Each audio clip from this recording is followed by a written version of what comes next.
Sir, ಇವಾಗ ನಮ್ಮ ಜೊತೆಗೆ ನೇರ ಸಂಪರ್ಕದಲ್ಲಿದ್ದಾರೆ ಏನು ಜಿಲ್ಲಾ ರೈತ ಸಂಘದ ಜಿಲ್ಲಾಧ್ಯಕ್ಷರಾದಂತಹ ಊಸ್ವಾಳ್ ಪ್ರಕಾಶ್ ಡಿಸೋಸ್ ಅವರು. ಸರ್ ನಮಸ್ತೆ. ನಮಸ್ತೆ. ನಮಸ್ತೆ ಸರ್, ನಿನ್ನೆ ಜಿಲ್ಲಾಧಿಕಾರಿಗಳ ಕಚೇರಿಯಲ್ಲಿ ರೈತರ ಸಮಸ್ಯೆಗಳ ಬಗ್ಗೆ ಏನು ಸಭೆ ನಡೆದಿರುವಂತದ್ದು, ಯಾವೆಲ್ಲ ಸಮಸ್ಯೆಗಳನ್ನ ಜಿಲ್ಲಾಧಿಕಾರಿಗಳ ಗಮನಕ್ಕೆ ತಂದಿದ್ದೀರಿ ಅಂತ? ಸರ್, ಈಗ ಮೊದಲನೇದಾಗಿ ನಾವು ಸಾಲ ಮನ್ನಾದ ವಿಚಾರವಾಗಿ ಮಾತಾಡಿದ್ದೇವೆ. ಏನು 2019ರಲ್ಲಿ ಕುಮಾರಸ್ವಾಮಿ ಮುಖ್ಯಮಂತ್ರಿ ಇರುವಾಗ 1 ಲಕ್ಷ ಸಾಲ ಮನ್ನಾ ಬೆಳೆ ಸಾಲವನ್ನು ಮನ್ನಾ ಮಾಡಿ ಘೋಷಣೆ ಮಾಡಿದ್ರು. ಆದ್ರೆ ಈ ಜಿಲ್ಲೆಯಲ್ಲಿ ಸುಮಾರು 92% ರೈತರಿಗೆ ಬಂದಿದೆ. ಇನ್ನು ಕೂಡ 8% ರೈತರಿಗೆ ಬರ್ಲಿಕ್ಕೆ ಬಾಕಿ ಉಂಟು.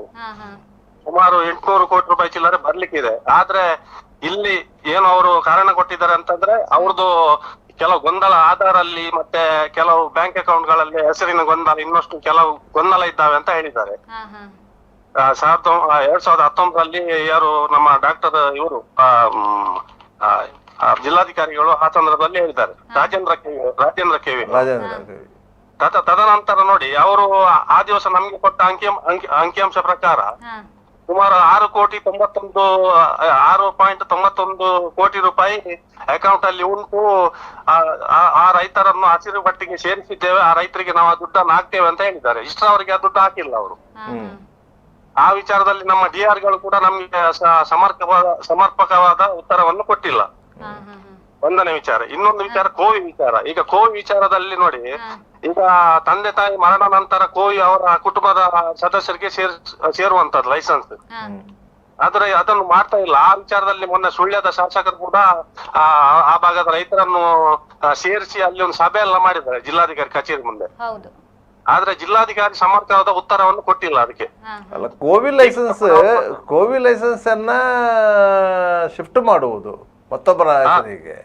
ಹೌದು, ಅದು ಶಿಫ್ಟ್ ಯಾರ ಹೆಸರಿಗೆ ಮಾಡ್ಬೇಕಾದ್ರೆ ಅವರ ಬಗ್ಗೆ ಪೊಲೀಸ್ ವೆರಿಫಿಕೇಶನ್ ಆಗ್ಬೇಕಲ್ಲ ಸರ್. ಅವ್ರು ಏನ್ ಹೇಳ್ತಾರೆ ಗೊತ್ತಾ ನಿಮ್ಗೆ? ಈಗ ಅವ್ರು ಹೇಳ್ತಾರೆ, ಅದು ತಂದೆ ತಾಯಿ ಆದ್ರೆ ಅದು ಲೈಸೆನ್ಸ್ ಟ್ರಾನ್ಸ್ಫರ್ ಮಾಡ್ಲಿಕ್ಕೆ ಆಗುದಿಲ್ಲ, ಹೊಸತ್ತೆ ಲೈಸೆನ್ಸ್ ಕೊಡುವಂತದ್ದನ್ನ ಹೇಳ್ತಾರೆ. ಹೊಸತ್ತೆ ಪ್ರೊಸೀಜರ್ ಆಗ್ಬೇಕು ಅದಕ್ಕೆ ಅಂತ.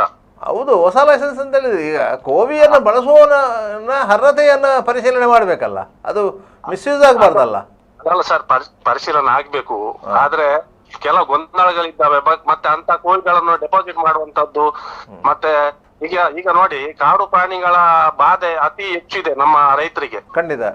ಈಗ ಮಂಗನ ಕಾಟ, ಈಗ ಮಂಗನ ವಿಚಾರದಲ್ಲಿ ನೀವು ಅಲ್ಲ ಮಂಗನ ವಿಚಾರದಲ್ಲಿ ಈ ಜಿಲ್ಲೆಯ ರೈತರಿಗೆ 1.5 ಸಾವಿರ ಕೋಟಿ ರೂಪಾಯಿ ನಷ್ಟ ಆಗ್ತಾ ಇದೆ. ಬರೀ ತೆಂಗಿನ ಬೆಳೆಯಲ್ಲಿ. ಹೌದು, 1.5 ಕೋಟಿ ರೂಪಾಯಿ ನಷ್ಟ ಆಗ್ತಾ ಇದೆ. ಇದನ್ನು ಇವತ್ತಲ್ಲ, ನಾವು 10 ವರ್ಷದಿಂದ ಮಾತಾಡ್ತಾ ಇದ್ದೇವೆ.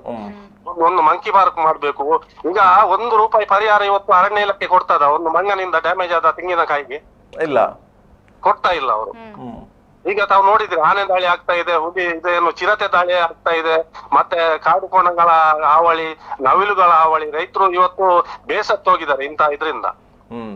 ಆದ್ರೆ ರೈತರು ನಾವೇನು ಹೇಳುವಂತದ್ದು, ಈಗ ನಮ್ಮ ನಾವು ಸಣ್ಣ ರೈತ ಆದ್ರೂ ಕೂಡ ಅವನ ಅಂಗಳದಲ್ಲಿ ಒಂದು 10 ಲಕ್ಷ 5 ಲಕ್ಷದ್ದು ಅಡಿಕೆ ಅಲ್ಲಿ ಶೇಖರಣೆ ಇರ್ತದೆ. ಈಗ ಮಂಗನ ಹಾವಳಿಗಳು, ಕಾಡು ಪ್ರಾಣಿಗಳ ಹಾವಳಿಗಳು. ಈಗ ಅದು ಕಾಡು ಪ್ರಾಣಿಗಳ ಹಾವಳಿಗಳು ಹೇಗೆ ಬಂತು? ನಮ್ಮ ಆರೋಪ ಏನಂತಂದ್ರೆ, ಇವತ್ತು ಇಲ್ಲಿ ಇರುವಂತ ಪಶ್ಚಿಮ ಘಟ್ಟ ಇರಬಹುದು ಅಥವಾ ಅರಣ್ಯ ಜಾಗಗಳು ಇರಬಹುದು, ಅಲ್ಲಿ ಒಂದೇ ಒಂದು ಫಲ ವಸ್ತುಗಳ ಮರಗಳನ್ನು ಇವರು ನಡ್ತಾ ಇಲ್ಲ, ಬರೀ ಅಕ್ಕೇಸ ಮತ್ತೆ ಬ್ಯಾಂಜ ನಡ್ತಾ ಇದ್ದಾರೆ. ಹೌದು, ಆಹಾರವನ್ನು ಆರಿಸಿ ಬರುವುದು ರೈತನ ಹತ್ರ, ನೀರು ಆರಿಸಿ ಬರುವುದು ರೈತನ ಹತ್ರ. ಯಾಕಂದ್ರೆ ಈ ಪ್ರಪಂಚದಲ್ಲಿ 82 ಲಕ್ಷ ಜೀವರಾಶಿಗೆ ಕೂಡ ಇವತ್ತು ಅನ್ನ ಹಾಕುವಂತವ್ರು ನಾವು. ಅದನ್ನು ಇವತ್ತು ಅರಣ್ಯ ಇಲಾಖೆಯವರು ಸೆಂಟ್ರಲ್ ಮತ್ತೆ ಸ್ಟೇಟ್ ಇಂದ ಸಾವಿರಾರು ಕೋಟಿ ಬಜೆಟ್ ಅಲ್ಲಿ ಏನು ಅನುದಾನವನ್ನು ತಗೊಂಡು ಬರ್ತಾರೆ. ಆದ್ರೆ ನಾನು ಹೇಳುವಂತದ್ದು, ಈಗ ಬೈನೆ ಮರ ಬೇಕಾದಷ್ಟಿದೆ. ಬೈನೆ ಮರ ಅದರ ಗಿಡಗಳನ್ನು ಮಾಡಿ ಯಾಕೆ ನಡುವುದಿಲ್ಲ ಅವರು?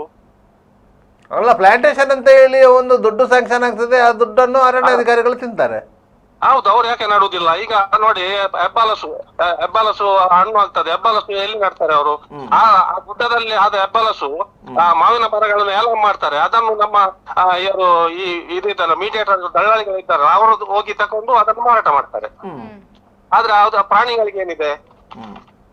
ಪ್ರಾಣಿಗಳಿಗೆ ರೈತ ಬೆಳೆದ ಬೆಳೆ ಇದೆ, ಅದನ್ನು ತಿನ್ಲಿಕ್ಕೆ ಅದಕ್ಕೆ ಏನು ಅವ್ರಿಗೆ ಇದು ಇಲ್ಲ, ಏನು ರೆಸ್ಪಾನ್ಸಿಬಿಲಿಟಿ ಇಲ್ಲ ಅವ್ರಿಗೆ. ಅವ್ರು ಹೇಳಿದ್ರೆ ಅವರು ಬೆಳೆ ತೋರಿಸುದು ಈಗ ನಮ್ಗೆ ರೈತರಿಗೆ ಹಾಗೆ.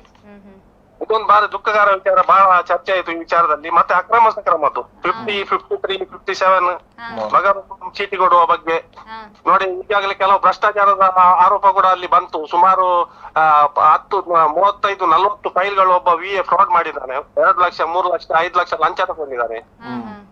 ಯಾರ್ಯಾರ ಕುಮ್ಕಿ ಅಕ್ಕಿನ ಜಾಗವನ್ನು ಯಾರ್ಯಾರಿಗೆ ಮಾಡಿಕೊಟ್ಟಿದ್ದಾನೆ ಅಂತ ಆರೋಪವನ್ನು ಒಂದು ಸಂಘಟನೆ ಮುಖಂಡರು ಮಾಡಿದ್ರು. ಮತ್ತೆ ಅದಕ್ಕೆ ಸಂಬಂಧ ದಾಖಲೆಗಳನ್ನು ಕೂಡ ಜಿಲ್ಲಾಧಿಕಾರಿಗಳು ಕೊಟ್ಟಿದ್ದಾರೆ. ಮತ್ತೆ ಅಂತ VA ಅನ್ನು ಈ ಕೂಡಲೇ ಅಮಾನತು ಮಾಡ್ಬೇಕಂತ ಇಡೀ ಸಭೆಯನ್ನು ಒತ್ತಾಯಿಸಿತು. ಆದ್ರೆ ಅವರು ಜಿಲ್ಲಾಧಿಕಾರಿ ನಾನು ತನಿಖೆ ಮಾಡ್ತೇನೆ ಅಂತ ಹೇಳುವ ಒಂದು ಭರವಸೆ ಕೊಟ್ಟಿದ್ದಾರೆ. ಹೌದು, ಅದೇ ರೀತಿ VA ಅನ್ನು ಅಮಾನತುಗೊಳಿಸಿ ತನಿಖೆ ಮಾಡಿದ್ದರೆ VA ಮಾಡಿದಂತ ಅಕ್ರಮಗಳು ಸಕ್ರಮ ಆಗ್ತದಂತ ಅದು ಗೊತ್ತಿಲ್ಲ ಸರ್. ಹಾಗೆ ಆಯ್ತಾ. ನಾವು ಮತ್ತೆ ಬಹಳ ಪ್ರಮುಖವಾದ ಇದು ಏನು ಪ್ರತಿಭಟನೆಗೆ ಜಾಗ ಇಲ್ಲದಂತದ್ದು ಬಹಳ ದುಃಖಕರ ವಿಚಾರ. ಅದನ್ನು ಕೂಡ ಬಹಳ ಗಂಭೀರವಾಗಿ ಇದು ಮಾಡಿದೆ, ಚರ್ಚೆ ಮಾಡಿದೆ.